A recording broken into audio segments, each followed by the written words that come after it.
দাজ্জালকে কিভাবে হত্যা করবে নবী ঈসা আলাইহিস সালাম। দাজ্জাল যখন পৃথিবীতে আগমন করবে তখন মুসলমানদের বিরুদ্ধে যুদ্ধ করবে এবং নিজেকে সৃষ্টিকর্তা বলে দাবি করবে। দাজ্জাল মানুষের মধ্যে তার অলৌকিক কিছু ক্ষমতা দেখাবে, যেমন মৃত ব্যক্তিকে জীবিত করবে, আকাশ থেকে বৃষ্টিপাত করবে এবং তার এক হাতে জান্নাত এবং আরেক হাতে জাহান্নাম থাকবে। এর ফলে মানুষ বিভ্রান্ত হয়ে পড়বে এবং তাদের ঈমান হারিয়ে ফেলবে।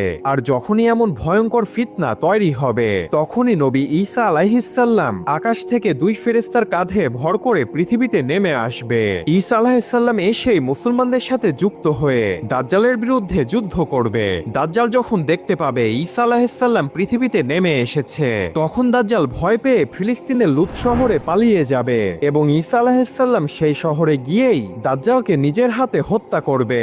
অর্থাৎ দাজ্জালের আগমন যেমন নিশ্চিত, ঠিক তেমনি ভাবে ঈসা নবীর হাতেই দাজ্জালের মৃত্যুও নিশ্চিত।